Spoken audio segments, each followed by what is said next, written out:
The following presentation is a gift from the team at Streamline Publishing, publishers of Fine Art Connoisseur, Plein Air Magazine, and weekly newsletters Fine Art Today, Realism Today, Plein Air Today, and American Watercolor, and events, the Plein Air Convention and the Figurative Art Convention. We offer over 400 different art instruction tutorials and ultra high-quality video by the world's leading artists.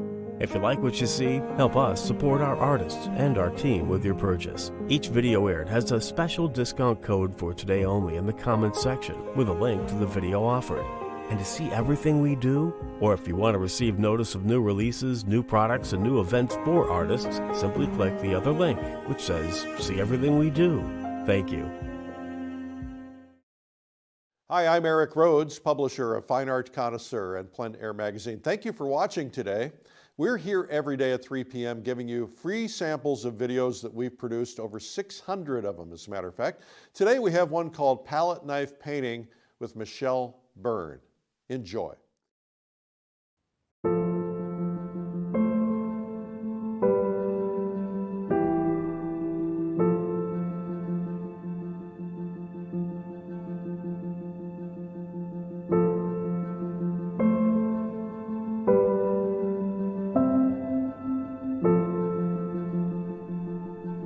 Hello, I'm Michele Byrne. Thank you for joining me. Today I'm going to show you how I put the human figure into my paintings. So the theme of most of my paintings is the art of conversation. So I like to capture the human interaction between people and kind of tell a story to my work.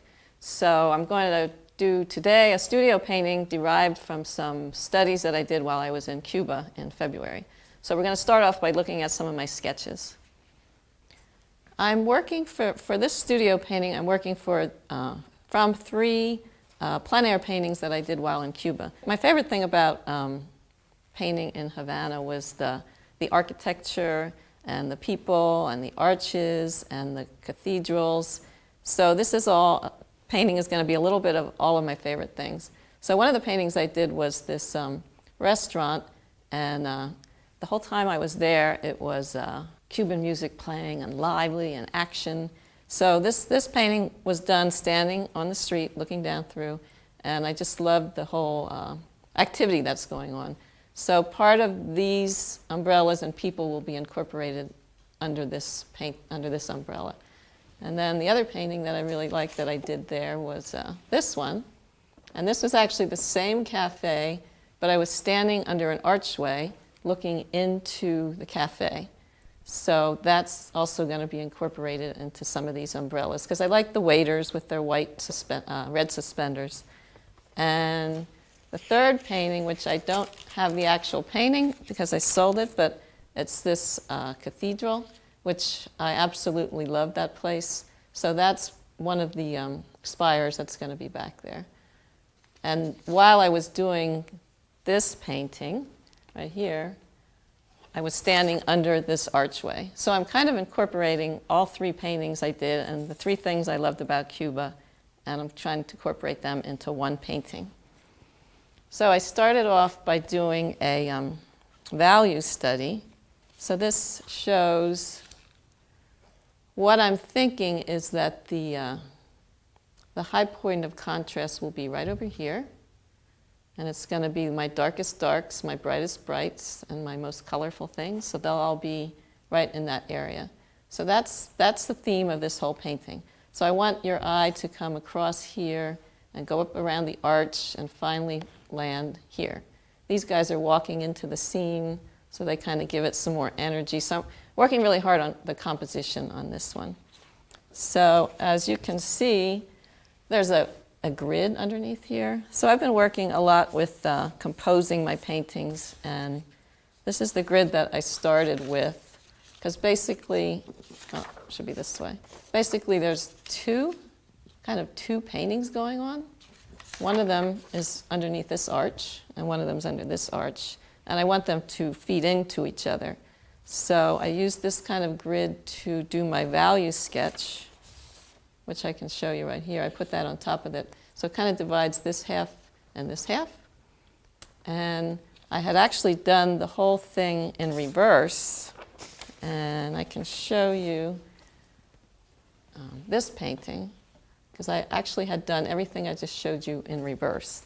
And I was looking at it, and something was really bothering me, because this was supposed to be the focal point, but I wanted that to be the focal point. So I talked to a few people. I belong to this Academy of Composition, and we meet up online. And what happened was one of the men in it said, try flipping it. So I flipped it, which you can see over here. And for me, it read so much better, because as Americans, we read left to right. So I think starting on this side and bringing your eye over to there worked so much better for me personally than starting over here. So I flipped the whole thing, which is something that I don't usually do, but to make it a better composition, I thought I would try it. So throughout the painting process, I might be picking this one up because I like the colors on here. And this is just a copy. I took a photo and printed it out, so it's a little lighter. So if I'm picking this up at all, it's to match the colors. So I just wanted to clarify that so you're not confused. So I'm going to start by putting, just like value wash on top of the whole painting, because that's usually what I do. I don't like to start out with a blank canvas, like pure white one. And I usually don't really draw it, but since I put so much work into the composition and composing it, I'd rather just have it correct right from the beginning. So I'll be picking this up and looking at color throughout my painting process. This is one of the tools that I keep in my backpack all the time, and when I'm in the studio, I have about 3 of them, different lengths for big paintings, small paintings. This is the shortest one that I keep in my backpack, but it's just for showing me where the verticals go and to make sure they're vertical, because as a right-handed person, almost everything I've painted my whole life goes leans this way, so then when I go to frame it, I have to try to cock it within the frame to make it look straight. And usually left-handed people, they paint like this and their things lean to the right. So I keep this with me all the time, and I draw guidelines so that as I'm painting, I can keep the things looking vertical. Because the last thing I want to do is have it look like all my paintings, all my buildings are leaning. So I've already drawn some of them on here, but there's just a couple more. And I can slide this across, usually across the top of there, and hook it on the canvas or whatever I'm working on. So I put most of these in here because I just want the arch to be, straight up and down. So there's 1 or 2 here that I didn't draw, and I want to just put them on. Now, most of these lines, of course, they're not going to be seen, so it doesn't matter how long how dark I push, because since I paint mostly with the palette knife, everything's going to get covered up anyway. So that's just, I also put some horizontals, because this umbrella actually is going to line up with that one, the bottoms, so I'll move this up a little bit. That line probably won't be there. So it's just another thing to draw your eye. Like, as you're drawn in over here, this umbrella should shoot you over to this scene, and then up and around, back down here. So that's my plan. And so I have a basic sketch on here. The grids underneath, that helped me to just figure out where everything was. And I didn't really draw the people in there because I'm not really sure yet how they're going to be. But I also did some little sketches of how I thought, maybe how the people would be sitting. This man here, of course, he's walking the other way now. So one of my favorite things about the plein air paintings that I did was this one man standing under the umbrella. I don't know, there's just something about it that just resonated with me, his posture, like he's really tall, just looking down at the people. So I think I want to put him in there somewhere, but I'm not sure yet where. So I guess I'll start with the wash. I always put a wash in. So the foreground's going to be cool in the shade, and then it's going to be, the distance will be in the sunlight. It's going to be warm. And, most of my paintings do tell some kind of a story, and I want them to. So I want it to look like it's a really sunny day, and all these people are sitting under here having a grand old time, and this couple over here, I don't know if it's going to be a couple, but a table that are just celebrating that they're really happy to be in Cuba, and the sun's out, and just like a happy feeling. So I try to make my paintings about good feelings, because personally I love to sit outside under an umbrella and in the sun, so it's something that resonates with me, and that's why it appears in a lot of my paintings. Why don't we take a look at my colors? This is typically what I lay out on my palette, plein air and at home. I use the same colors, I put them at the same spots, I always know where they are, and I'll go through them. So I use Cobra, the water, solvent-free oils, so this will be just a can of water over here. And they're great for traveling because I don't have to bring, turpentine or anything. So these are the colors. This is ultramarine blue. And sometimes I use cobalt, but lately I've just been using ultramarine. And there's actually a cobalt ultramarine, but this is just ultramarine. And this is called Permanent Green Deep. And that is exactly or almost the same as Viridian. It's not quite as powerful and overpowering as Viridian is. It's a little more subtle, but that's Permanent Green Deep. And this is called Madder Lake, and it's the same as alizarin. In fact, I think before alizarin was called that, it was called Madder Lake. So that's just the more historic name. And this is Transparent Oxide Red. And I don't use that as much. I used to kind of use that all the time. And it was nice for underneath paintings where you're not going to paint on top. But now that I use a palette knife, I don't use it quite as much, but I still keep it there just in case. And this is Cadmium Red Light, which is a color that you can't mix from anything else. It's a nice, bright zinger color that I'll use usually for focal points or something.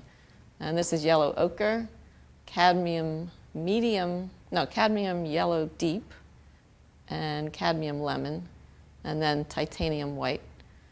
And I usually don't put the white out till later because it just gets in the way, but this is just a pile of grays from I was painting yesterday, and this is a pile of darks from yesterday. So at the end of the day, I scrape them all together and use them for the next painting because they usually can be used somehow. And I'll put a lot more white out at some point, but just to get the wash started, I don't need any white.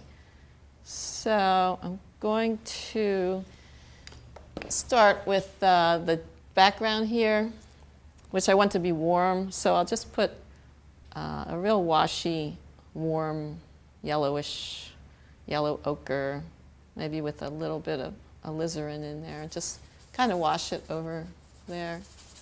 And it's shockingly yellow, but it's just to put a tone down there.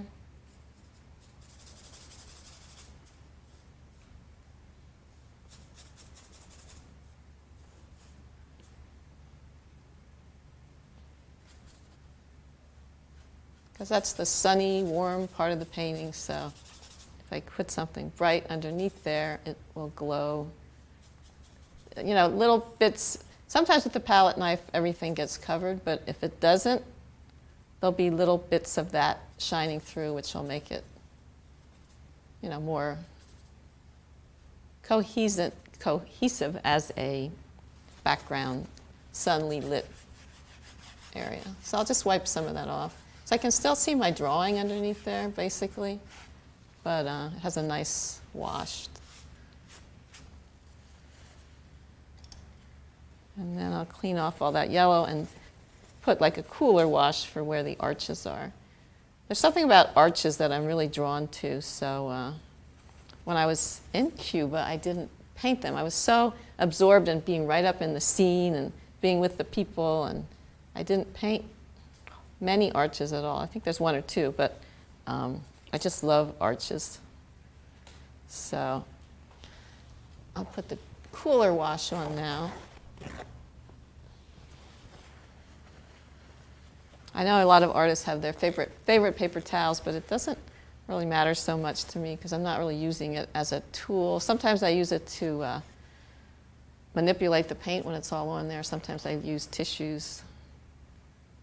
But okay, so for the cooler color, I'm going to just use the transparent colors of the Madder Lake and Viridian. Just see how that looks. And just so that I don't completely lose that lamp, I'm just going to try to paint around it a little bit. just for now.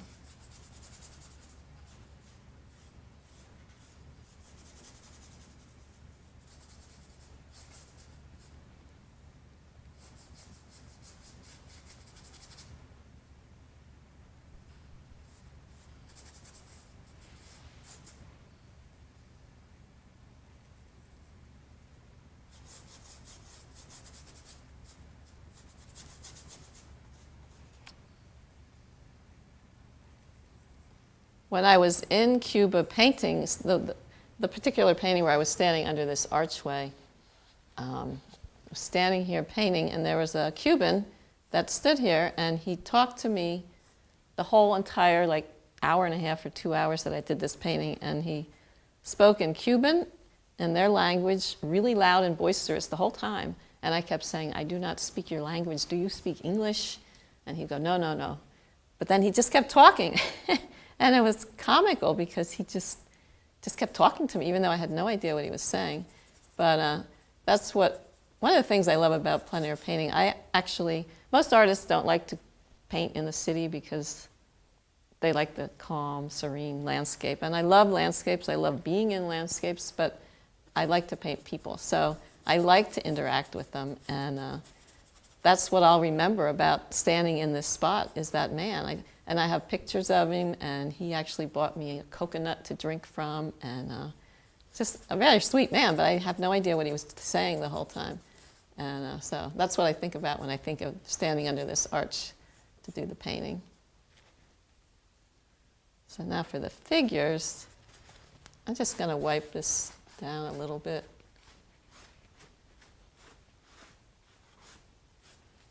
And this underneath wash dries really fast when it's in water, especially when you're outside. I mean, this will be dry in no time. So the figures, I want them to be a little bit darker, obviously, than the arch, or they won't show up. But I want them to be very subtle.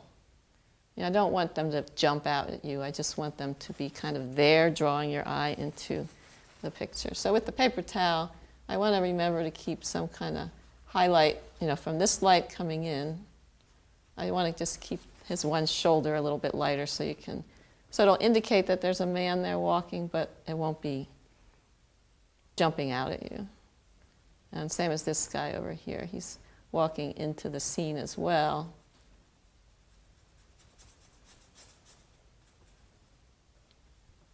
And as long as I have the height of them, they're kind of lined up with the umbrellas, that should work. As we're talking about figures, there was something I want to show you. I want to try to get this point across because it's something that my students have a problem with a lot. And it's the fact that when you have people walking, always, if you're standing up and they're walking, their heads will always line up. So if they're farther away, their feet will just be up higher. And if they're close, their feet will be down lower. So that's something that a lot of times students, if they're trying to show you people walking down a street, they start making the people, it looks like they're going up a hill, which if they are going up a hill, that's fine. But if they're not, their heads always line up. There's shorter people and taller people, but generally they all line up. Now here, this was up, you had to step down off of there. So these guys' heads are going to be a little bit higher than the people down here because there was a couple steps off of there. But that's one thing that's really important to keep in mind when you're out plein air painting or painting people in the studio, that their heads always line up. And if you are at the beach or something, it's the same thing. This was down in Key West, and the beach, of course it goes downhill. So their heads start going downhill a little bit because the ground goes downhill. Now the only way that doesn't work if you're sitting, it could change it, or if you have a bird's eye view and you're looking down on people, then of course their heads wouldn't line up. Or if you're laying on the ground, they wouldn't line up. But if you're standing and other people are standing, their heads always line up. And then as far as umbrellas go, this is another thing I want to point out before we start. This happens a lot in my classes. People always draw their umbrellas like that, and I don't think I've seen many. If an umbrella is not put all the way up, it's like that, but generally they're pretty flat out. So those are two things I want to tell you right from the start because it's something that people, when they take my class, they'll put umbrellas and people in, and they always do that, and I never really understand why. So when you're out painting, if you just stand there and put your brush like this on the scene or whatever, and bring it down to your canvas, you can get the angle. Because if you go like this and you end up painting like that, that's quite a difference. So just keep that in mind if you're doing umbrellas. And the same as people. Measure the people and what the height is above their heads to the umbrella and below them. Because a lot of times people do this. They have them way tiny, like these are gigantic, tall, tall umbrellas. And then they tend to make them like 1, 2, 3, 4, like fence posts. And that's something that I think we all just do it automatically, because I have to think as well. You know, you want to have them look like they're in a conversation. You want it to look natural. And that's what's the most important thing about putting figures in your painting, is to keep the people looking natural. So even if you just sketch people someday, or just do silhouettes of people, you can tell so much by a person's silhouette just by their body language. So that's a good thing to practice if you are out painting people or painting from a photo. And another thing is, if they're walking towards you, they always have some kind of neck line showing. And if they're walking away from you, there's usually the back of them goes up kind of over their heads. So those are 2 other points about people walking. So I will just continue here and put in the, what I like to do is just put the color down that I'm thinking of using before I start the actual painting. So I use a brush for all of that. And I'm going to start with a little bit smaller brush and just kind of try to mix some of the colors that I'm going to be using, and just make like all the colors and values correct on my canvas. And then after that, I'll start using more of a palette knife approach. But I always start with the darks because, and I don't use any white at all at this point unless I need to. No, in fact, I just don't use any white. If I want those umbrellas to be really light, I'll just dip in my water and, wipe that out right now. And that's not even really necessary, but it also helps you. Like when I'm plein air painting, I don't draw with a pencil, so I'll just put the wash on and then put the highlights in there. So this is the other umbrella, which I didn't really draw, but that's kind of back there. Okay, and then the sky's going to be light also, but I don't want it to be lighter than the umbrellas. I want your eye to like jump to those umbrellas because they're so light, and then down here, these people are going to have, they're going to be the focal point, so they're going to have like maybe bright or magenta clothing on, and I think that waiter that I like so much will be there. So with the paper towel, I can put in, a lot of stuff. I might even put a little more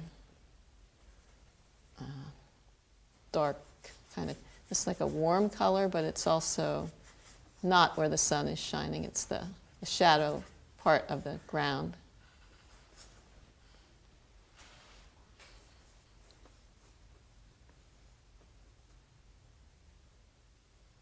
And it's also good to establish where their feet will be.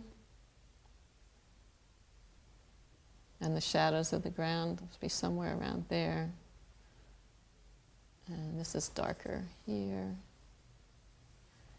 So what's really going to draw your eye into the scene will be the sunlight streaming in here and across here to this table. So that's on the ground. So these will be a little light where shadows are.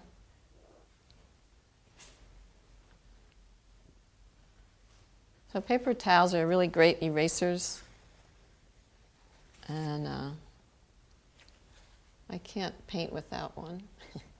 One time, I was in Paris painting one time, and it was so cold. It was in November, and it was very, very cold. And I was out there by myself. My friends were out shopping or something, and cell phones didn't work at that time. That was in 2012, I think. So I set everything up on the street. It was like 45 degrees, and I forgot my paper towels. So I was like, oh my God, what am I going to do? I couldn't ask someone to watch my easel. I was right I think it was in Saint Germain area, right on this main boulevard there. So I decided that I was just going to use my palette knife and my apron. So I had no paper towel, and I just kept I used the palette knife and I wiped everything on my apron. And it was like the best painting of my trip. So what that taught me was how to use a palette knife, because I knew I wouldn't have to clean brushes and I could just, wipe this off. And it was a big eye-opener for me, and it was kind of one of the things that drove me to use more palette knife, because I didn't always use a lot. I always used it for buildings and straight edges.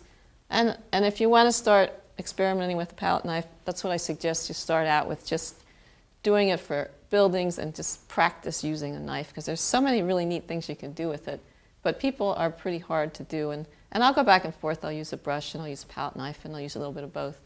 But I would suggest that you just practice with the people with a paintbrush till you get the gestures and the body language, and maybe save your palette knife for buildings, because they're great for doing straight lines. And that's just, I think, one of the tips that I would tell someone. I think, like, if you're not used to doing the figure in your paintings, it would be best to start doing them with a brush, because it's a lot easier. And I can just show you a couple things with the people, the figures. I mean, no matter what they're going to wear, I usually put them down as a dark color first. And, I'll just put a head and then their shoulders and establish where the table's going to be. Now, actually, I'm not following my own advice. He should be lower. So all the rubbing and scraping just gives a little more atmosphere to your paintings. I don't mind doing that at all. I kind of like it.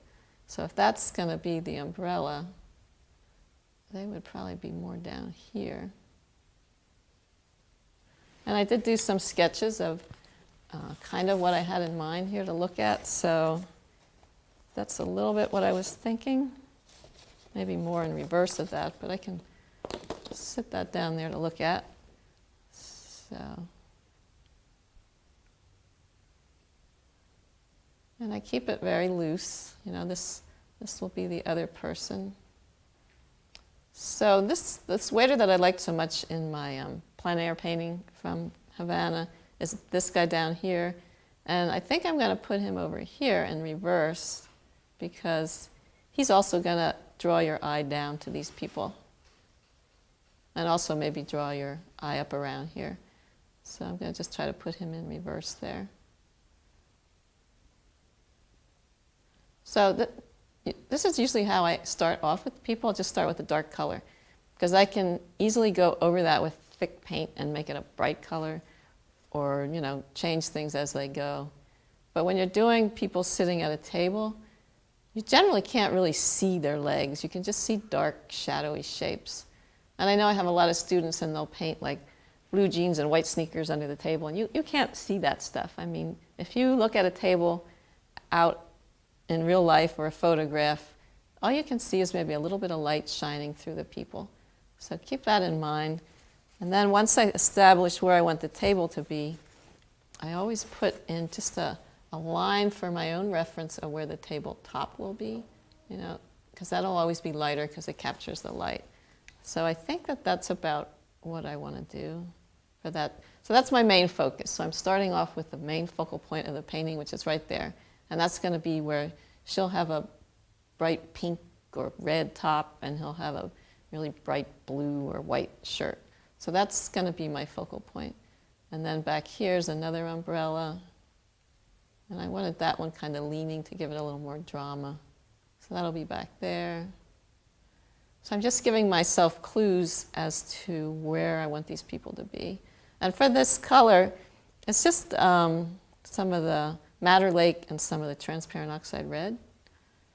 And also keep in mind, which I did exactly what I want to tell you not to do, when you put the poles to the umbrella, that they don't go right into someone's head. So I will move that person over here a little bit, because you don't want an umbrella coming right out of somebody's head.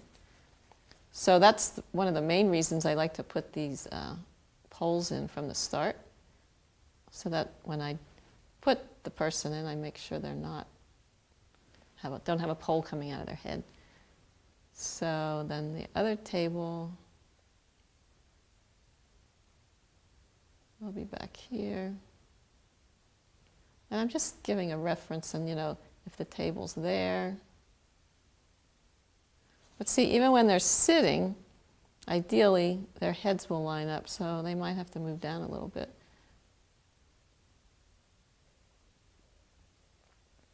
And then when there's people walking, I wanted to show you how to do those. So this guy's head is up here. So that means everybody else that's walking, their heads should be like right about that same spot.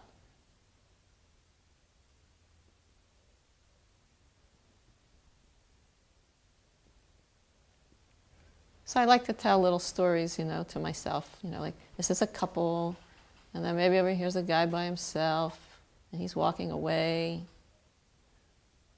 And these two, if they were a couple, they would be closer together, because you have to keep, remember to keep variety so you don't have them looking like fence posts. So if this is a couple, they could be closer together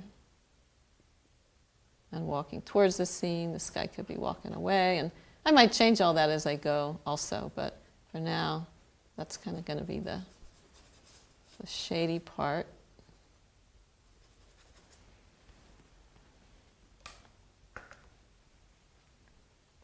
And then over here, these bottoms of these umbrellas kind of line up, because they're all in the same, it was the Plaza Viejo, and that was where all this, there were big cafes, like huge, huge cafes in the 5 plazas in Havana. So same thing here, there'll be a table of people, and I want to make sure the tabletops are lined up for the front table. And a lot of times when I'm painting outside, people come and go, so I'll pick who I like and paint them in, and then, maybe no one's there. Maybe no one's sitting at this table, but I like the people sitting over here, so I'll put them at that table. So you just have to be creative and go with the flow, because people don't stand still, and everything's always moving about. But here I have the luxury of just putting the people where I want them to be. So that's generally where I'm going to have the figures in the painting. And I actually have a second umbrella back here. I think I'm going to move this one over a little and put that second one in there, just kind of behind it. And then I can have more people sitting there. And then back here is so this is the building going down the street, and this is the side of the building. So I'm going to keep this more in the sunlight, and this is more in the sunlight, and then this side would be in the shadow. So I'll put a cooler color back there. Maybe not that dark.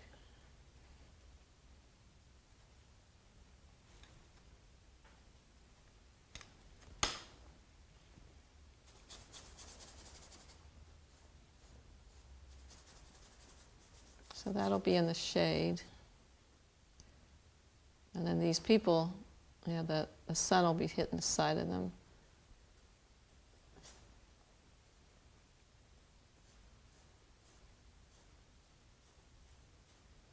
And then this side of the building will also be in shade. And that'll be good because it'll make this umbrella pop. And back behind them will be in the shade as well.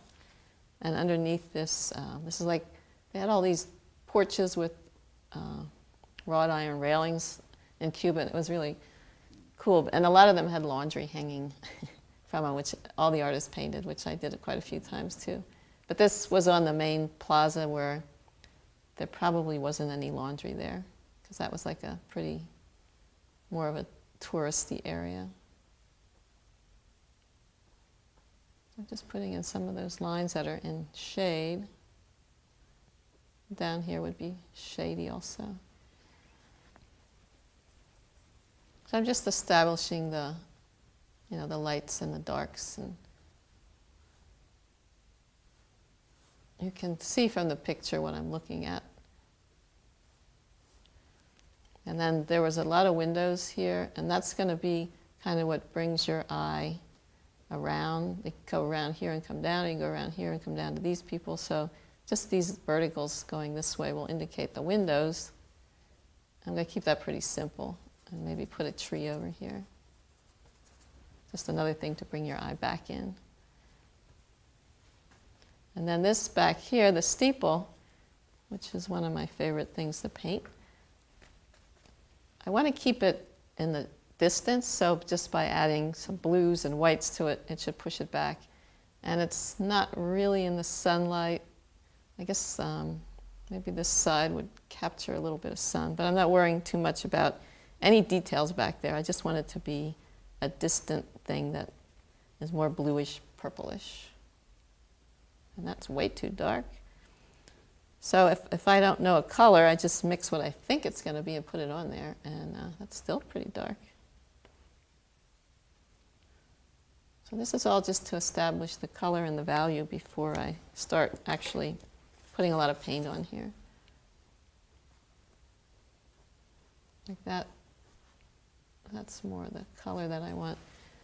So I will be bringing this painting over here that's backwards, just to make sure I have the values correct as I'm painting. It always amazes me, like this looks so light on my palette, and then when you put it up there, it's really not that light.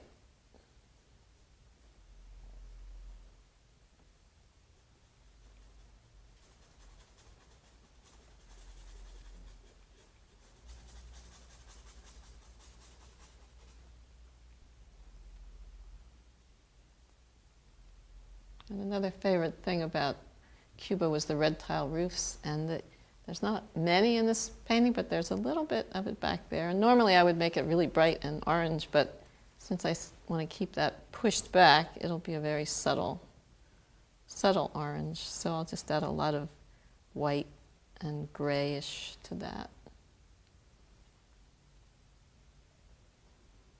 So if I get the right color and the right value down on the canvas, then I won't struggle so much when I'm trying to mix it to paint, because I'll have this to compare it to. So just a little touch of the cad red light should help a little bit there. There was also some red up top here.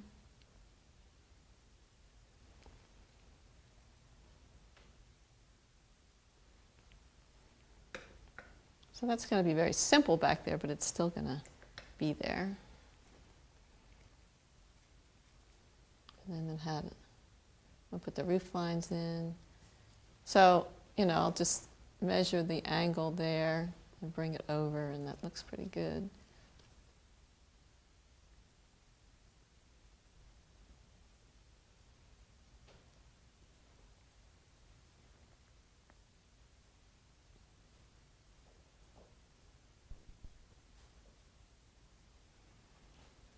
So that's, might be a little dark, but when I mix the final color, I'm going to have to keep it lighter than that.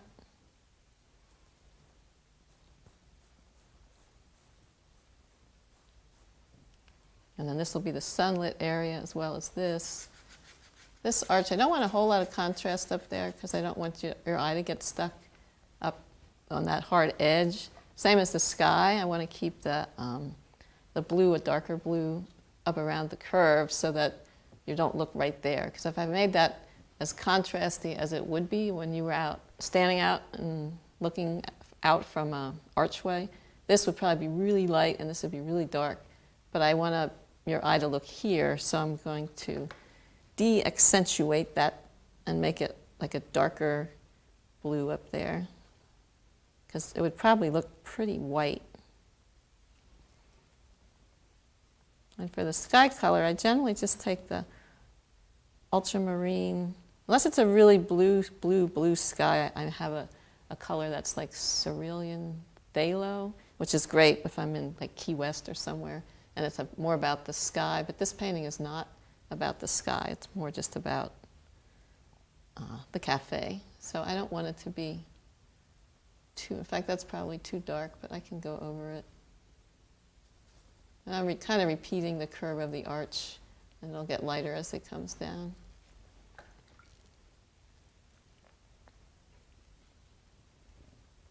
And as it comes down towards the earth, the horizon, I always add a little bit of yellow and maybe even a little bit of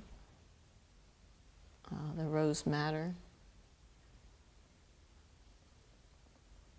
Yeah, I want it to be even lighter than that.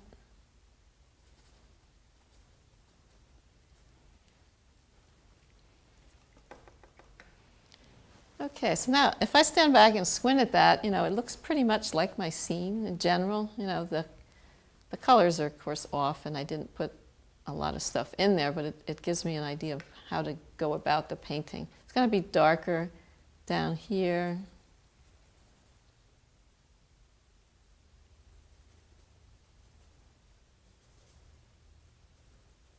And underneath here it'll be darker. Same as over here. So I'm just dipping into this dark, muddy color I had to get some darks. That's too dark. I also have a light muddy color there, so just put that in. Because I don't want these colors down here to be anything that jump out at you. I just want them to set the stage for the umbrellas and the people. Because if it's dark behind them, they'll pop a little more.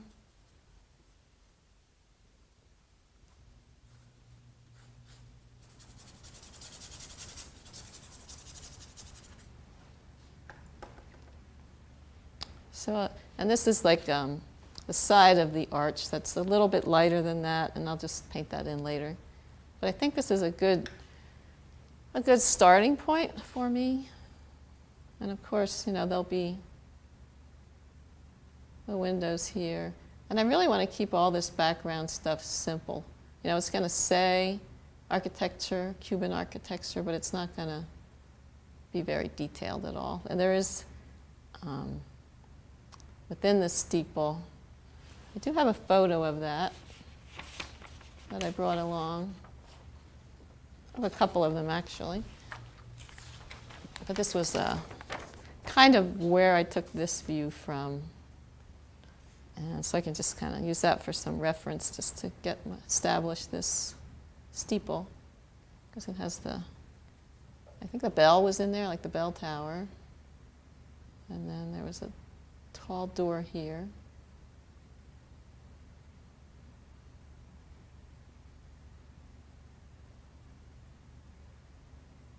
And it doesn't have to be perfect. That's one of the things, when I used to plein air paint, I used to think, this has to be exactly how it looks.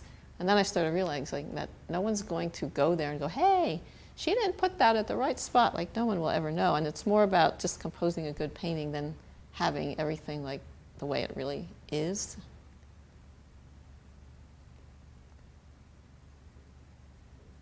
So that's kind of where the roof goes. And then there's a big, like, bright blue door here, but I don't want to put that there because I'll put the door there, but I won't make it bright blue because I just think that would be too distracting.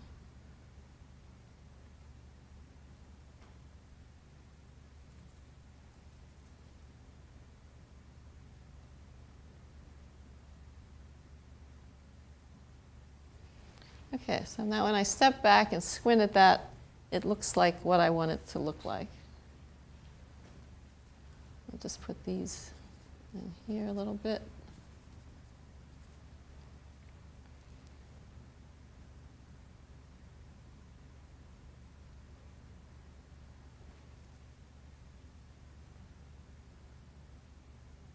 So you have to always be careful. Like, I don't want these lights to be really jumping out at you. Actually, in here, they do jump out at you too much, but I want them to be more kind of subtle background things.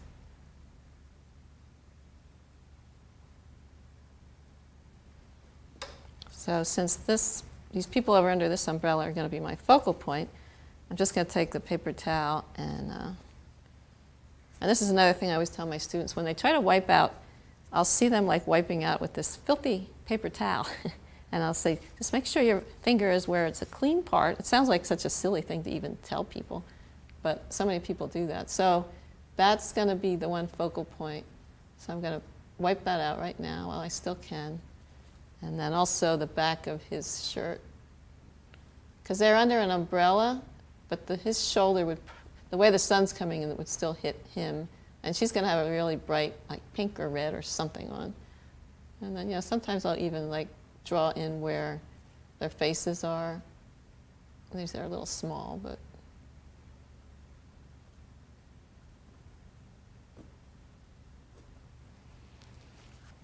So I'm going to clean up my palette and get ready for using the palette knife on here.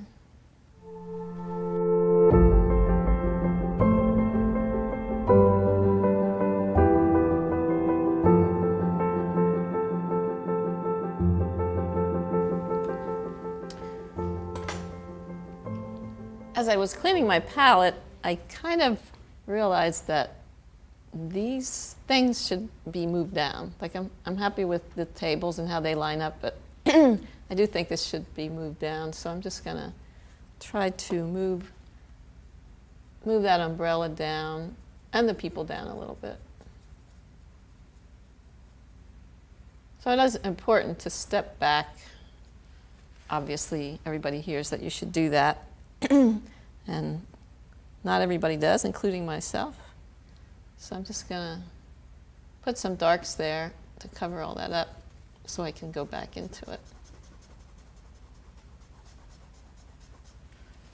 So just remember, too, that what you do isn't set in stone. Like you can, just because sometimes I see artists that just because they drew it and spent a lot of time on it, they don't want to touch it anymore. They don't care if it's right or wrong. They just want to keep painting. So it is important to step back and, assess what you've done.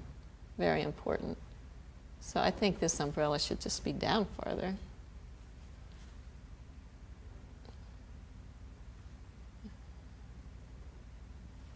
Yeah, that's better. And then the people would be down farther as well. So their heads would be, right around there.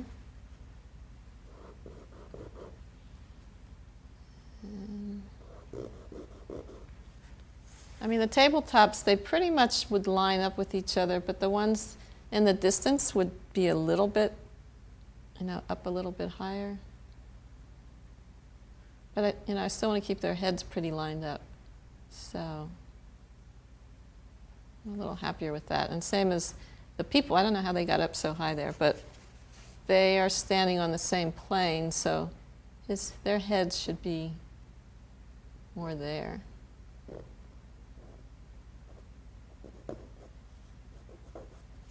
So, and then their feet should come down a little farther too. So I think it's good I stepped back and looked at it, because otherwise I would have been, finishing up my painting and said, hey, those people are too high, and that wouldn't have been good.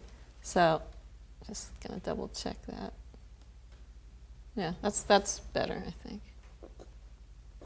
So I want some of these, like the guy in the more foreground here, to still be in the sunlight so the sunlight hitting their heads will be dancing you across here to these people.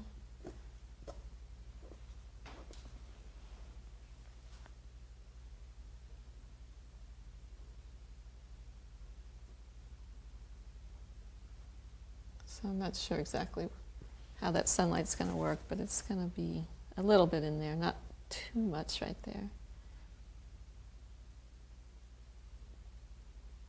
Okay. So it probably doesn't look like I did a whole lot there, but I'm happier with it now. So I guess the next step is to mix up a lot of paint and start working with the palette knife. Most likely, when I'm painting, I'll do the darks first, especially when you're outside plein air painting.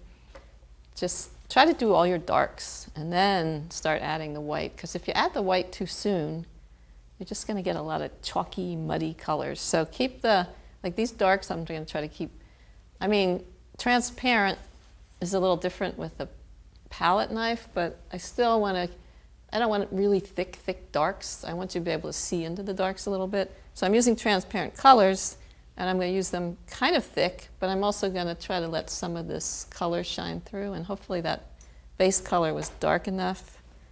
But if I'm thinking it's not, I could still make it a little bit darker.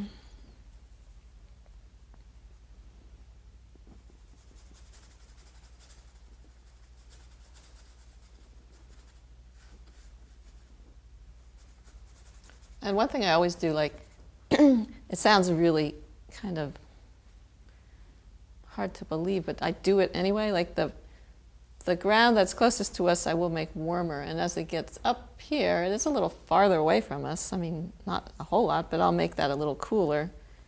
Underneath, I'll put more of the permanent green deep up here, just to keep it a cooler, darker color.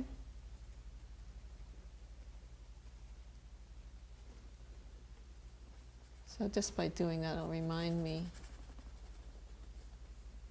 to keep that a little cooler.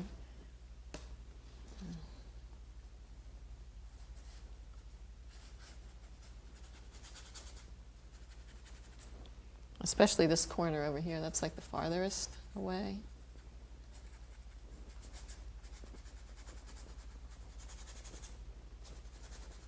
So that way, if some paint, if there's some areas that aren't covered real well with the palette knife, the color that shines through I'll still be okay with.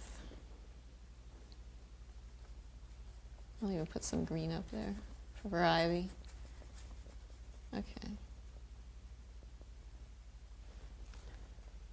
So if I put this dark frame in, it's kind of like a frame that draws you into the distance. So I'm going to mix up a lot of darks, a lot of dark, more transparent colors. So there was some white in there. I'm just going to move that over here.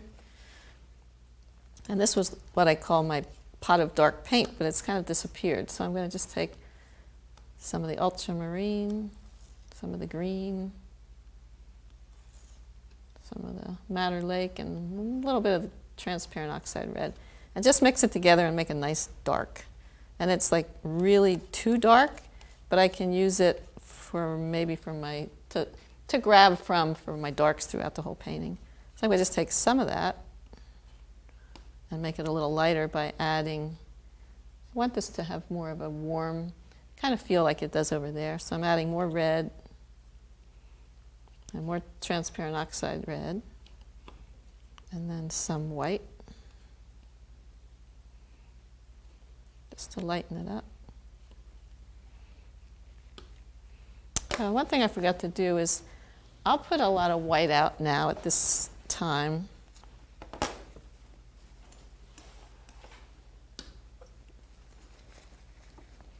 And I generally mix up two things of white, one that's cool and one that's warm. So as I'm mixing colors, if it's a warm area and it's light, I would use that there. And if it's a cool area and it's light, I would use it back there. So if I start out with those, so some of this leftover paint that I had from yesterday, I think it's more on the warm side.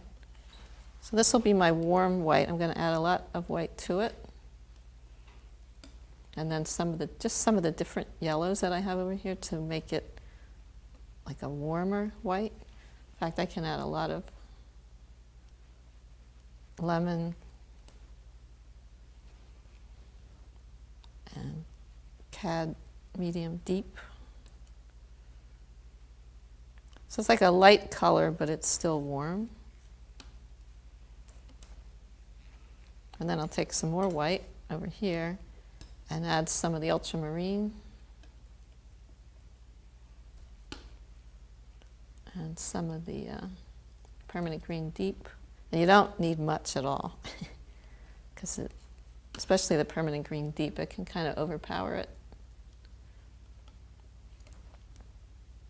But then just as I'm working, if I want to lighten something up on the shadow side, I'll use this white. And if I want to lighten something up on the warm side, I'll use that light. Okay.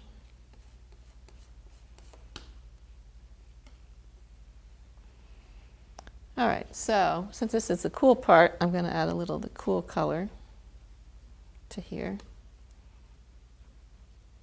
It's one of those things you don't know if the color is going to be good till you put some up there. And I see that that's very dark, and I want it to be a little bit warmer. So I'm going to put some yellow ochre in with it. So the hardest part about painting in general and palette knife painting is just getting the right color the right value. So I'll spend a lot of time mixing before I even put a lot of paint up there, because I want to get the right hue, the right value, the right chroma. And obviously this is not going to be a highly chromatic area because it's supposed to sit back. So it's really still too dark. So instead of trying to mix that huge amount, I'm going to just put some of that over there and add to this. That's why I like having this big palette, because it gives me a lot of mixing areas, and then if I like certain colors, I can save them off to the side and use them later.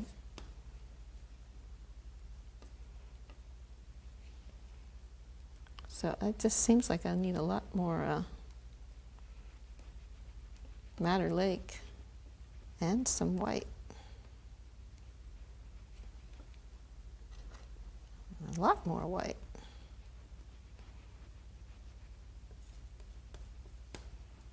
Because once I get the color I like, I'm going to need pretty much paint.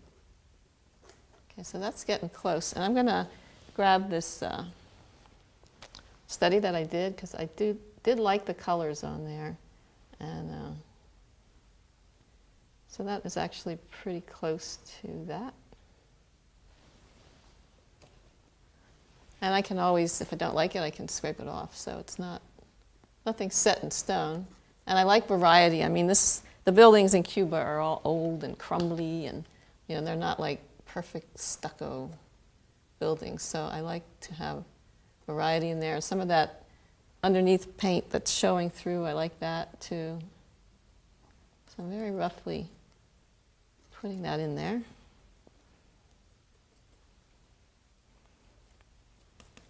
And I'm going to use some of this and make it even warmer by putting some yellow ochre towards the bottom, since that's closer to us and it could be warmer.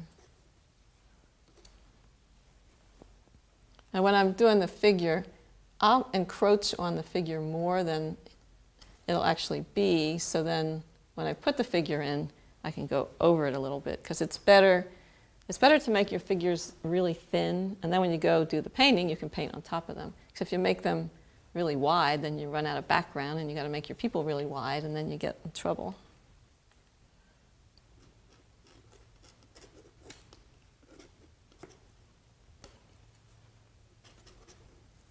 So I'm really just covering this up with paint.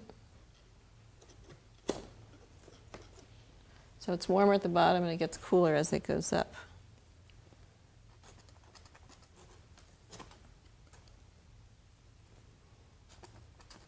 And I can, if I want to come back and adjust this, it's not going to be a problem, because I have so much paint here that I could almost use it, to paint with without mixing more.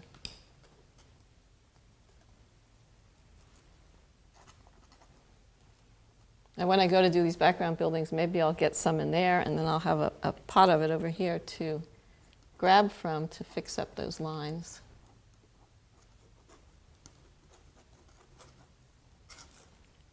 And then I'm using the warmer area as I go down.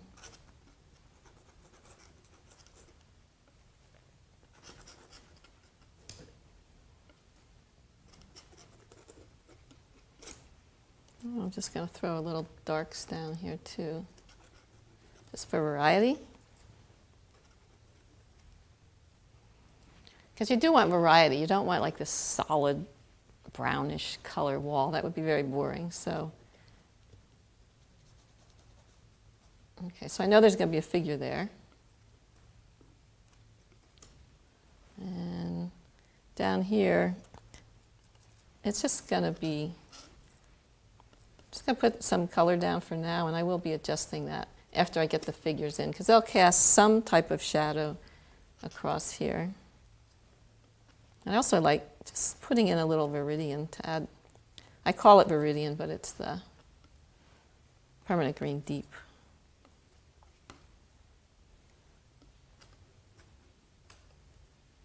Okay, so the bottom's kind of filled with paint.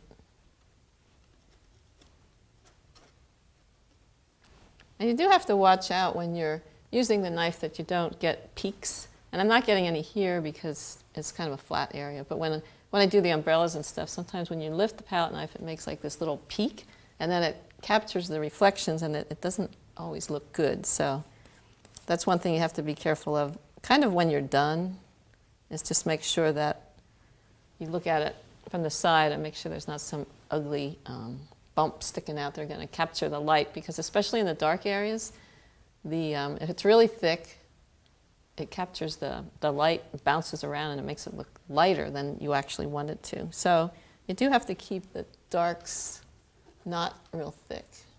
So that's why I'm kind of scraping over it, you know, like I am, letting some shine through.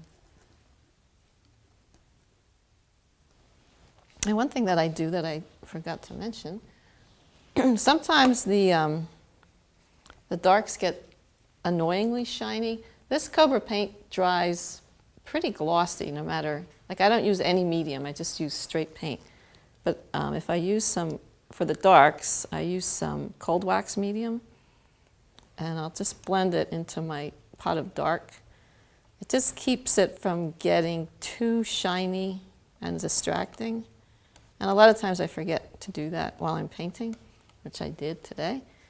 But then when you're all done, you can actually kind of, it's called, you would varnish it, but you could actually rub, when it's completely dry, rub the cold wax medium over it and then buff it. And it gives it like not such a shiny, glossy feel. So I have that now in this new darker color, but as I put that over there, that'll be helping.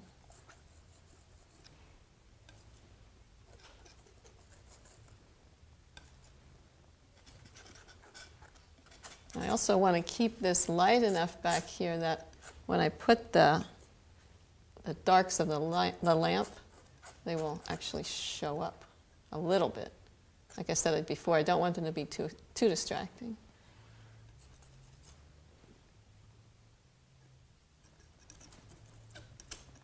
And I generally make the corners of the canvas darker because it's kind of like a vignette. It just brings you in more towards the center.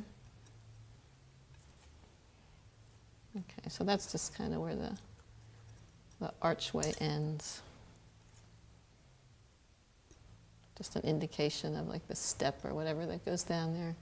And this is actually a corner arch. So I'll just put a slight indication of like if it went in and then out, which is what it does, but it's not anything that's that important. I'll just have a little indication here.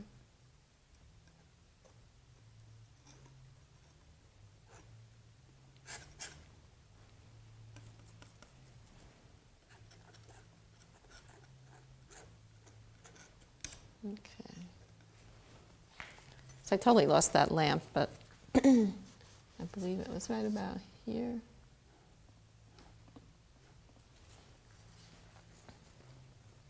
So I can just wipe it out a little bit so I remember where it was.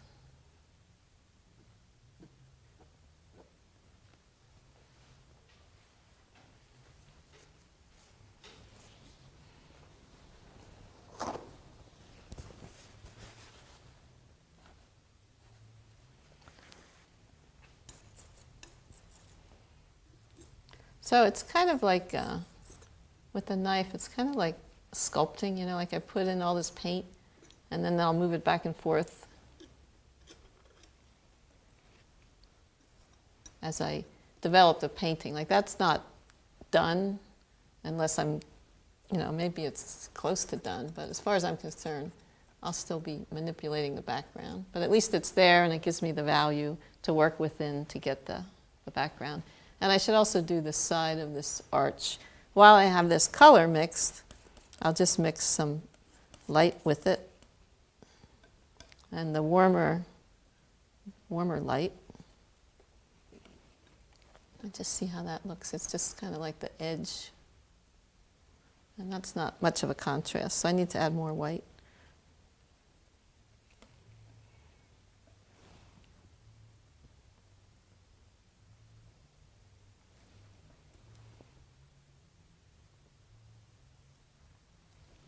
And sometimes with the knife, like it works perfect the first time through, and sometimes it takes 5 times to get it to work. So you just have to be patient, and you really have to practice with the knife. I mean, I've been working with it for years for buildings and flat surfaces, but I've only recently, within the past year or 2, been using it like almost exclusively. So you just need a lot of practice and learn, what the knife does. Imagine painting something to such a high standard. Your friends, family, and even other art connoisseurs were convinced it was painted by a pro. And what if we told you there was a way to paint that will get your paintings noticed and taken to a new level, a level that even a professional artist would be proud of, without spending thousands of dollars on classes and workshops? Well, now there is. In this brand new exclusive painting course, you can discover how to produce incredible paintings that will wow your viewers by using a palette knife. Whether you use a palette knife to create figures or buildings or trees for just part of a painting or the whole thing, you'll see your paintings come alive. People seem to respond to the abstract nature of palette knife paintings. Nationally known artist Michele Byrne, author of The Art of Conversation and 3 other books and DVDs on painting, has become known for her stunning palette knife paintings. In this 4.5-hour video, she takes you step by step through the entire process, saving you months of experimentation. In this video course, you will discover an easy way to make any figures you paint pop from the canvas. A huge mistake a lot of artists make when drawing a person's head. Why Michele keeps a certain tool in her backpack all the time. And even a ninja way of making people appear in your paintings without actually painting them. How to paint architecture that feels real. How to use the knife to create energy. You'll also receive in-depth training on using the palette knife to lay in color and shadow, plus a whole lot more. Learning to paint with a palette knife is one of the best and fastest ways to take your skill as a painter to a whole new level. Just keep doing it, just keep trying, and just keep practicing, and just get out there. Don't worry about what people think or say. Just do it and try it, and just keep trying and practice. Palette Knife Painting with Michele Byrne is now available on DVD and streaming video.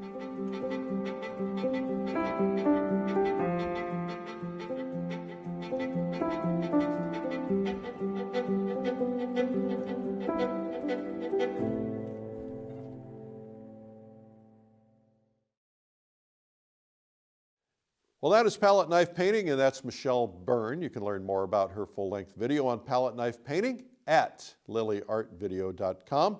Today we have a special discount, and the code is in the comments section. Take advantage of it today only. Now let's get right to our interview with Michele.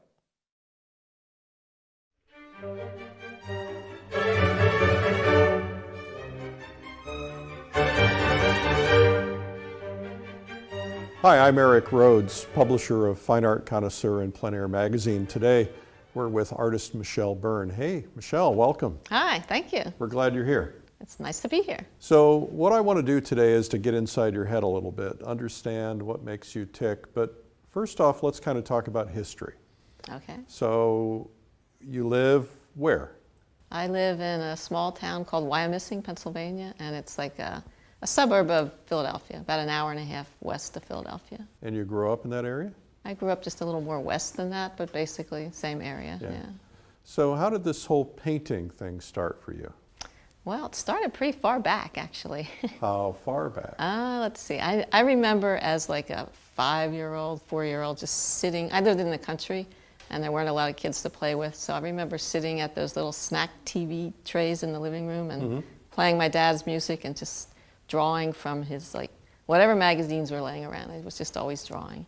And then I started kindergarten, and I remember the teacher, we were all making Santa Clauses for Christmas, and the teacher said, "Oh, we're going to put Michelle's up on the bulletin board because she's a good artist." And I went, "Oh, wow." Like, I didn't know. I was home drawing by myself all the time, and I went home and I'm going to be an artist. Like, I decided in kindergarten, as soon as she said that, I was going to be an artist. So that's all I wanted to do. And So you liked the feeling of having it pinned up on the bulletin board? I loved it, yes. Yeah, and you're still doing that today. Yeah. So, yeah, and luckily my parents, neither of them had any kind of art background, but they saw how much I loved it, so they took me to an oil painting class when I was 8.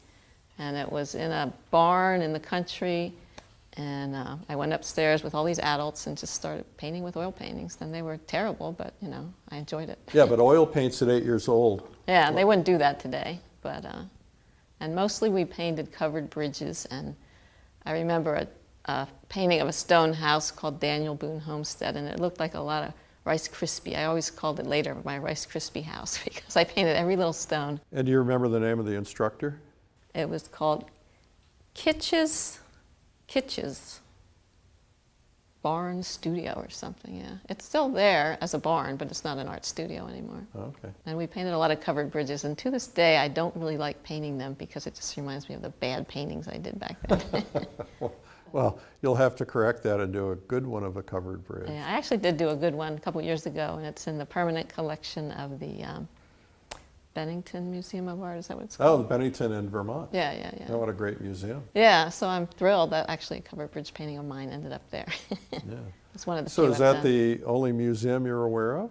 Yeah, pretty much. There's a big collector of mine in Florida, Michael Manello, and he has this amazing collection of artwork, and he just bought 8 of my paintings, and they're going to be in his future museum when he has one. Well, he has a museum now, but he wants his whole collection to be in one, so.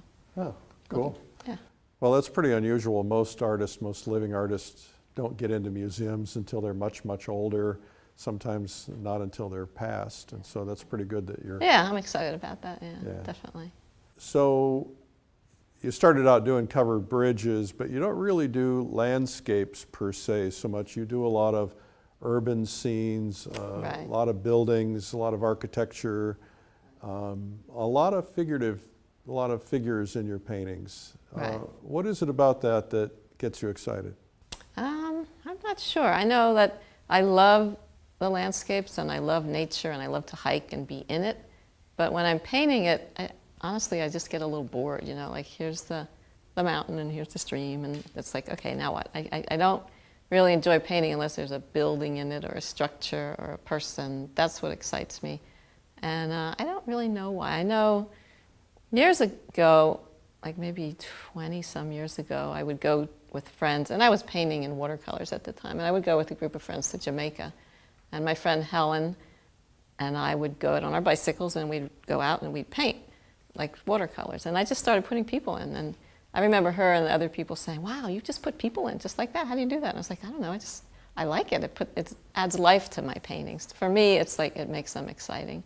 So I just kept going with it, and then it's just become something that, to me, a painting that I do is kind of not finished unless there's a person. Sometimes, like I was in Wyoming doing the beautiful Tetons, and I didn't put people in those, but in general, I love structures, I love ancient architecture. I used to go to France a lot to paint, and I love the intermingling of the people and the conversations, and they just bring a lot of life to my work, and it's... Well, artist Joe McGurl says that if you put a figure in a painting, like in a landscape painting, the painting becomes about the figure, not the landscape. Yeah, that's true. That's true. I think there's that face factor that as soon as you put a person in, that's your central focus. So, but that's what I paint. So. And you were saying when we were talking earlier that you really love being around people and you like it when people talk to you when you're painting. Tell me about that. Yeah, I know most artists, like, they hate to paint in the city because they hate being distracted. And I'm the opposite. I think it might be because I grew up very shy and didn't know how to talk to people. And maybe because you grew up in the country. Yeah, maybe. And that's probably why I'm attracted to the city, too, because I grew up in the country. But, you know, typically, if I'm home painting in the studio, I'm at home painting in the studio, and it's just me. So when I'm out on the street, people just come, it's like a magnet. People just come and talk to you, and I don't get annoyed by it. I actually enjoy it. And my favorite part is when people come up and, like, I see this glimmer in their eye. I can remember a couple instances in Key West, like I was painting in this restaurant called Blue Heaven, And one of the kitchen workers came out, and I think he was from the Bahamas, you know, a young guy. And he kept walking by and looking and looking and looking. And finally he stopped and he goes, you know, I used to draw a lot. And he just had this like sparkle, and like the child in him was coming back as I was talking to him. And I love that. And I was like, well, you should go home and try it, you know, get out your stuff and start drawing again. And I love just the look I see in people's face when they go, oh, I used to paint, or I always wanted to go out and paint. And I'll say, do it, go do it, you know. And well, you know, that's, as you know, a while back I started a thing called the Plein Air Force. Right. And the idea is to get more people painting in plein air. And one of the things that I love when I'm outside painting is when a family comes up and they have a child, I always say, okay, here kid, take this brush, dip it in here, and I'll take their hand and I'll show them how to make a brush stroke. Cool. And then I'll let them do it. I don't care if they mess up my painting, because I can always fix it, right? Yeah. And then they light up and the parents light up. Or the other thing that I find is that the thing I hear most is, I wish I could do that, I don't have any talent. And I tell people, it's not about having talent, it's a process. If you can learn to cook, if you can learn to type, you can learn to paint. And you know, maybe talent enters into it in the last 10% after you've been painting for a while. Exactly. But I want them to find painting and find the joy in it. So I think it's really interesting that you're encouraging people. Yeah, I just love doing that. In fact, I'm teaching a class in Key West, and someone from Pennsylvania just emailed me, and she said, I want to try plein air painting, but I'm scared to death. Yeah. So she's coming to Key West, and I said, well, you're going to love it. Everybody's out there painting. No one's going to like look down on you, and people kind of admire you just for having the courage to stand out there and do it, you know. And I've never had anyone insult what I was doing. Like, sometimes there's just like a brown blob on there, and they'll go, oh, it's beautiful. And I haven't even done anything yet. So people are You're the master of brown blobs. Yeah.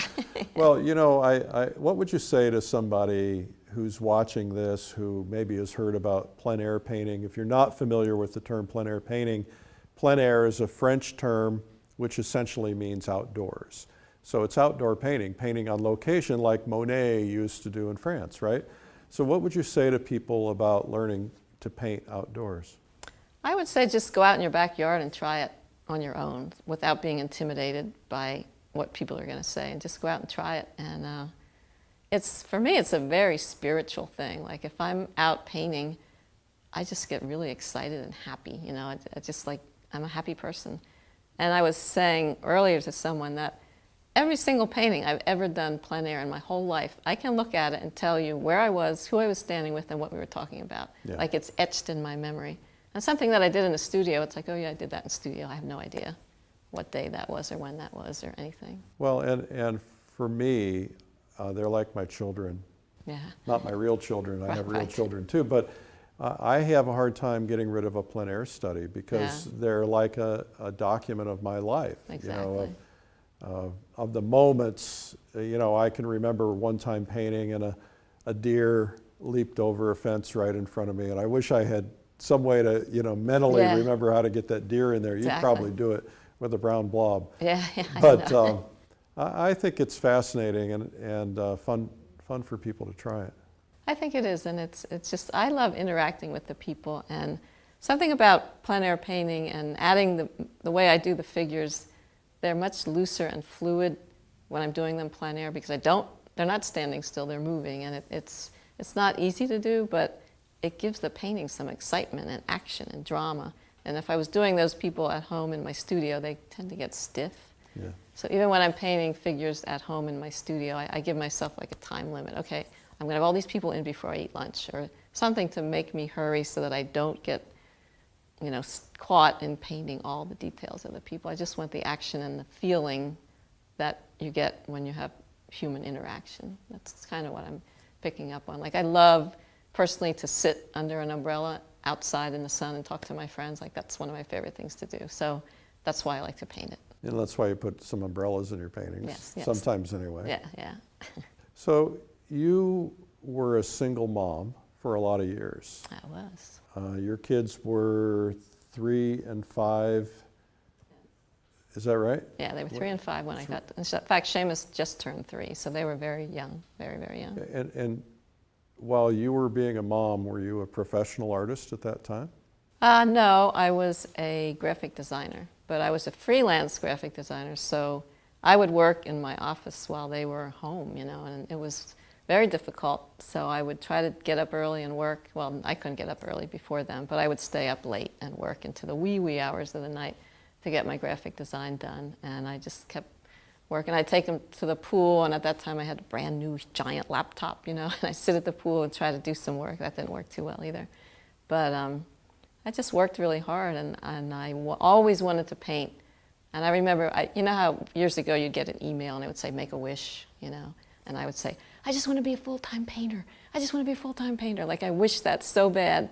And then when September 11th happened in 2001, a lot of my graphic design clients, they said, well, we're going to save money and do this stuff in-house, because desktop publishing had become kind of ordinary, and everybody decided they were going to do their own stuff. So I thought, well, this is a good time to, because I used to do graphic, when the kids went to school, then I'd do graphic design during the day and paint at night. And then I kind of flipped it around where I would do painting all day and do graphic design at night when they went to bed. And then as my painting got better and things started picking up, then eventually I stopped doing graphic design and I just painted. So how did you know when you were ready to go out into the market? I might have gone out before I was ready. Yeah. But at the time, I think it was 1997, around there, I knew some friends that knew a woman named Barbara Doherty, and she at the time was the publisher of Art Calendar magazine. And they said, you should talk to Barb. She does art consulting, and she can maybe help you figure out how to make a living at it.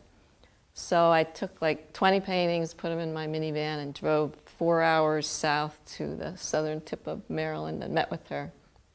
I stayed there all weekend. I put out my paintings, and she was like so encouraging. Like, she was like, oh, you have this theme going on here. You have people everywhere. People are talking. And we kind of brainstormed and came up with the art of conversation as the theme. And I remember at the time I had a little handheld tape recorder, and I taped, you know, what she had said to me, because she was a genius, I believe. She just passed away like about a year and a half ago. But I remember driving home and talking into the tape going, I can't believe it. I think I can make a living as an artist. Like, she so much encouraged me. And she said, there's people out there that are making good money selling their art, and you can do it. And I was like, I was just so excited. No one had ever told me that. I grew up with people saying, you can't make a living as an artist, be a graphic designer, be an architect. Like, told me all kinds of things that I couldn't do, that I couldn't be an artist. So she instilled in me that I could, and it was really a turning point in my life. So I went home, and she suggested I do a book. And at the time, books were not like you could just self-publish your own book like you can now. So it was a major deal, and I did a whole book, I think 25 or 30 paintings of people in conversation. And I look back at them now, and they weren't really that good, but... Well, why did she suggest a book? Was that a marketing ploy? It was, and it made me like a step above other artists. I had a published book. So at the time, I was doing a lot of the outdoor, set up a tent, sell your artwork. And, you know, I came on the scene. My paintings were really, really cheap, and I had a book. And people were like, they were waiting in line. I remember one year, like, people waiting in line. I want that one, I'll take that one. I was like flustered and sweaty and hot. It was what a nice problem to have. I was in Delaware, and I was like, okay, just a minute, I gotta wrap this one up. And someone was like, but I want that one. And it was just like amazing. What year was that? It was probably like 2002 or 3. Well, there's nothing like that would give you encouragement. That's terrific. So that was just like this fabulous start. And when the book came out, people thought, you know, oh, she has a book. She must be really good, you know. So it was a really good thing to do. And then she was the one that encouraged me to plein air paint. She lived in Snow Hill, Maryland, and they had this plein air event where it was just like 60 people would come and paint. It wasn't a competition. It would just be like a gathering of people. And she said, why don't you come to this plein air event? And I said, what's that? You know, because I had been painting outside in Jamaica, but I didn't know that you called that plein air. So I went, and it was really fun. And then she said, why don't you do some of the juried ones? So I got into Annapolis, had a plein air one. The first competition I ever did, I think it was in 2006. And I remember I wanted to do a cafe scene. And like, I didn't know anything about this. So I walked down the street, and I asked this guy, David Diaz, who now I'm friends with, I said, are there any cafes around? He goes, oh, at the top of the hill, there's one called something Browns. I can't remember what it was. So I went up there not knowing any better, put a big 16 by 20 on my canvas and just did this really loose, crazy, not good painting of a cafe. And I get to the show and everybody has these really dark, small, muted color, boat scenes. And I'm like, oh my God, like I just painted what I wanted to without even thinking it. It was kind of intimidating. And I was embarrassed to hang my paintings on the wall. And I ended up winning second prize. Oh, wow. I think because it was just so bizarre. And Stapleton Kearns was the judge. And I told him a couple years ago, and he goes, well, I don't remember that. I said, well, I remember it, and it was a big impact. And I won this prize, and I just went yeah, I'm doing these competitions. And I just went wild, and I did every one I could possibly get into. And so you've just told 2 or 3 stories about the impact of other people and their encouragement on your career. Exactly, yeah. And I think that's a good lesson to us all to look for those opportunities to encourage people, because you never know what you're going to say that's going to impact somebody. I mean, you were kind of pushed into it, and yeah, exactly. Really worked out well for you. Yeah, and there's been so many kind people along the way, because I remember when I did that first plein air event in Annapolis, the guy that won top prize, I said, I don't know, I had a French easel, and I was like, what's better than this? And he told me what tripod to get. He said, get an open box M, and he sent me this long email, and I was so kind of him. I mean, he was the top painter that won the top prize, and he took the time to tell me all that information, and I just think people like that are wonderful. So I try to carry that forth and help people as well. Well, you're kind of living a dream now. When we started Plein Air magazine, I don't think there were 10 plein air events in America. Now there's probably 250, 300 really? of them. Wow. You're living a really interesting life, it appears, because you're traveling from event to event. Not a lot of events. You're being judicious about that and not being overexposed. Right. But what's that life like? It sounds glamorous. Yeah. Is it? Well, I wouldn't say it's glamorous, but but it's fun. I mean, I love to travel, love to travel. So I have to try to keep it a little calmed down, because the constant packing and shipping, the logistics of it all, I was gonna try to not do many this summer, and then I got invited to Jackson Hole for the Rocky Mountain Plein Air Painters, and I was like, oh, I've never been there. How can I say no? I have to go, So I'm so glad I did, and I got to see it. But what I hate is you have to decide how many paintings you think you're going to want to do, what size you think you're going to do, and send the frames. And that part of it I hate, absolutely hate. So I prefer to do ones where I can drive to, because I can just fill up my minivan with everything I might possibly need. But I do love to travel, and I say this year that I'm going to try to do less and stay home and do more studio work. But I know that if I get invited somewhere new, I'm going to want to go. Yeah. Same as Cuba. When you sent out that email about Cuba, I was like, yeah, I want to go. I pushed the button and paid my fee 5 minutes after I got. I think you were the first or second I might one. have been, yeah. I was like, yeah, I want to go to Cuba. I always wanted to go there. So it's... Well, tell people about that trip, because I don't talk about it much. What did that mean to you? I kind of changed my style a little bit. It was something... Well, first of all, we didn't have a whole lot of time to do each painting, so they had to be rather quick.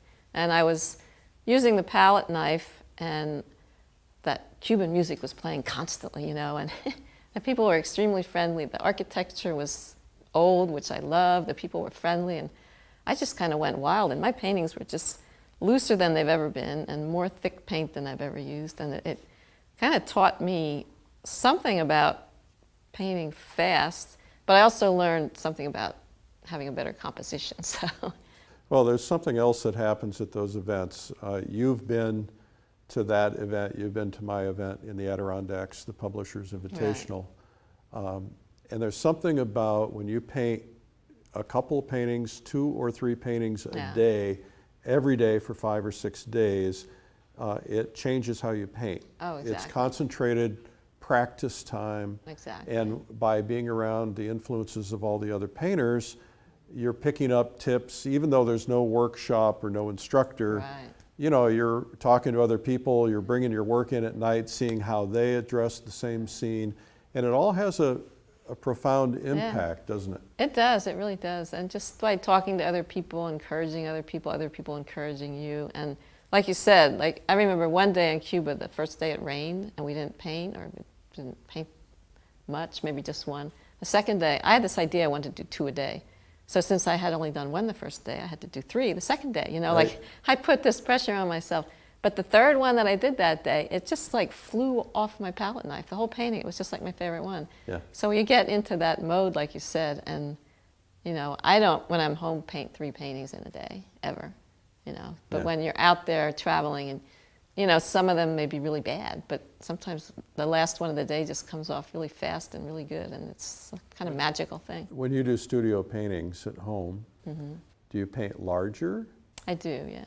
And do you paint the same as you would outdoors? In other words, will you finish a painting in a sitting, or will you work on that painting for days or weeks or months?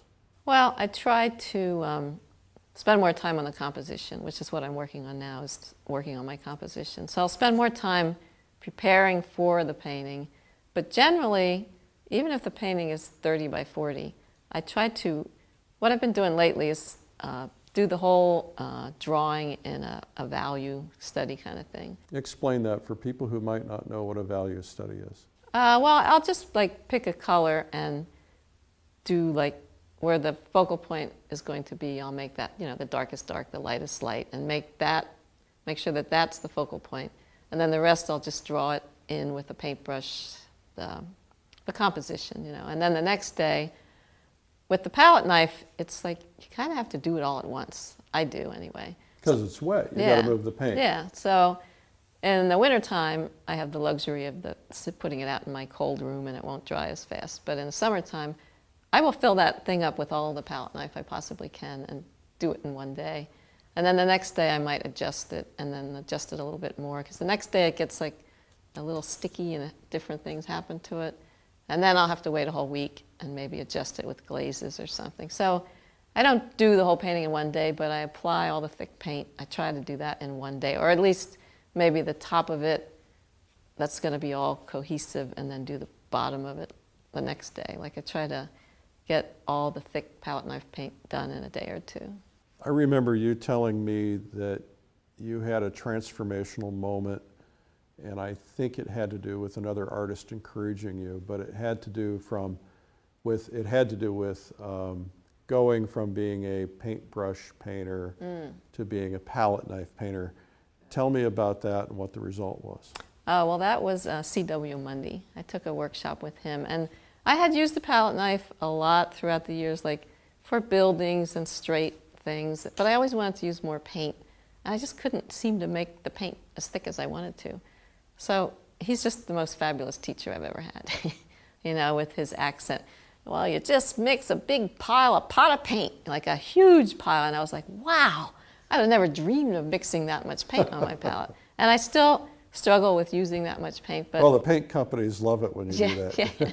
So that was like a big change for me. And I actually learned how to use thick paint and apply it, and he was just fabulous. And he's a friend of mine now, and I adore his way of teaching. He's such a kind soul, and it really changed my paintings. And I got back from that class, and people were like, wow, I love the thick paint, you know, and it changed, and I've been selling more paintings, and it was definitely a turning point, yeah.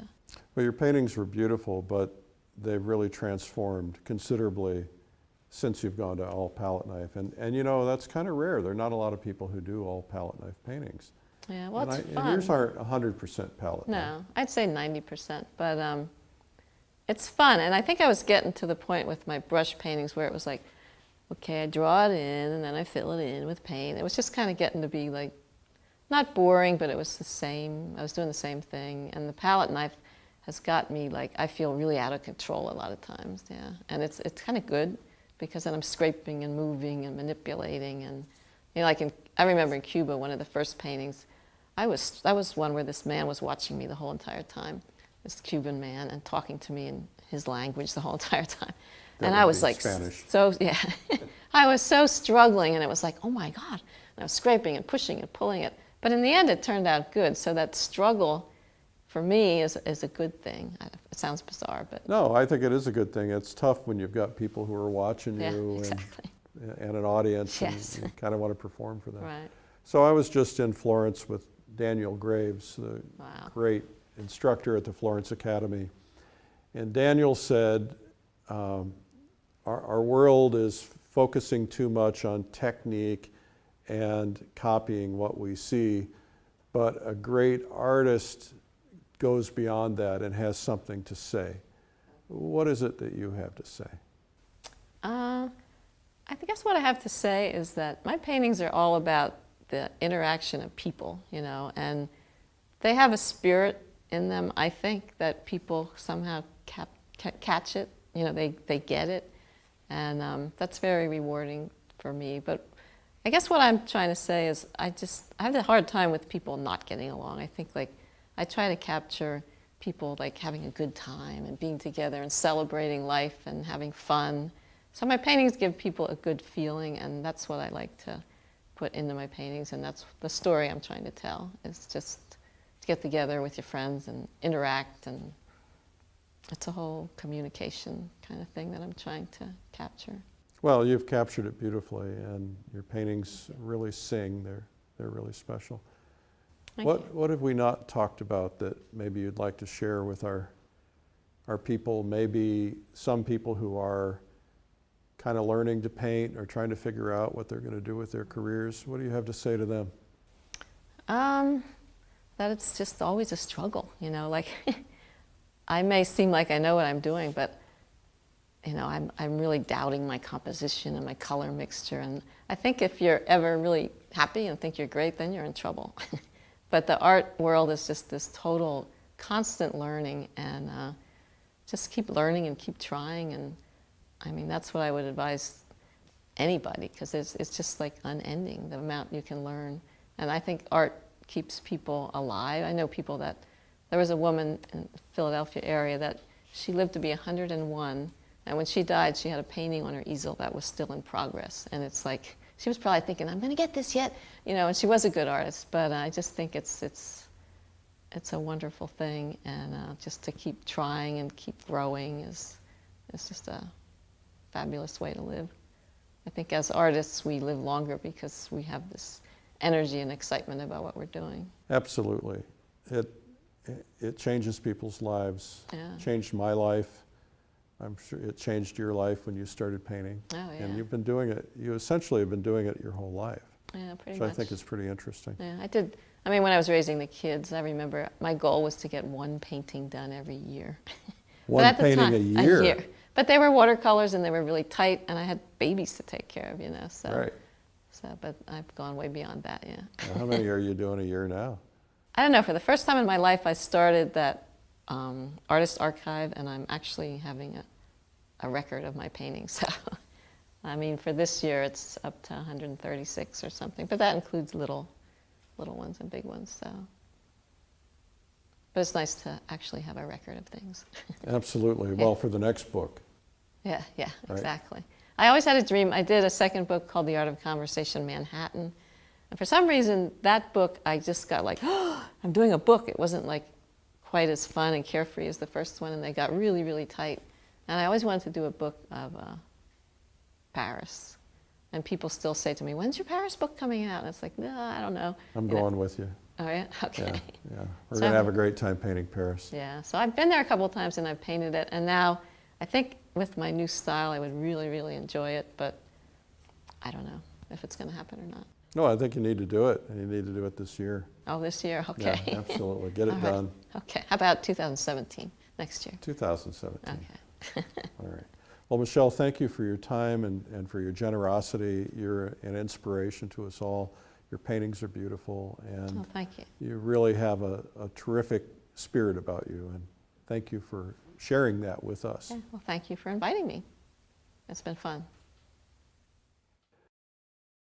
Well, that's Michele Byrne and palette knife painting. You can learn more about the video at lilyartvideo.com. And a reminder, we have a discount code today only in the comments section. Also want to remind you to share this video with others so they can discover these videos as well. And I want to remind you, we have a free video called 97 Amazing Painting Secrets from the World's Leading Artists. It's a 2-hour video at a $100 value. You can get yours for free at 97tips.com. Hey, thank you for watching. I'm Eric Rhodes. Imagine painting something to such a high standard, your friends, family, and even other art connoisseurs were convinced it was painted by a pro. And what if we told you there was a way to paint that will get your paintings noticed and taken to a new level, a level that even a professional artist would be proud of, without spending thousands of dollars on classes and workshops? Well, now there is. In this brand new exclusive painting course, you can discover how to produce incredible paintings that will wow your viewers by using a palette knife. Whether you use a palette knife to create figures or buildings or trees for just part of a painting or the whole thing, you'll see your paintings come alive. People seem to respond to the abstract nature of palette knife paintings. Nationally known artist Michele Byrne, author of The Art of Conversation and 3 other books and DVDs on painting, has become known for her stunning palette knife paintings. In this 4.5-hour video, she takes you step by step through the entire process, saving you months of experimentation. In this video course, you will discover an easy way to make any figures you paint pop from the canvas. A huge mistake a lot of artists make when drawing a person's head. Why Michele keeps a certain tool in her backpack all the time. And even a ninja way of making people appear in your paintings without actually painting them. How to paint architecture that feels real. How to use the knife to create energy. You'll also receive in-depth training on using the palette knife to lay in color and shadow, plus a whole lot more. Learning to paint with a palette knife is one of the best and fastest ways to take your skill as a painter to a whole new level. Just keep doing it, and just keep trying, and just keep practicing, and just get out there. Don't worry about what people think or say. Just do it and try it, and just keep trying and practice. Palette Knife Painting with Michele Byrne is now available on DVD and streaming video.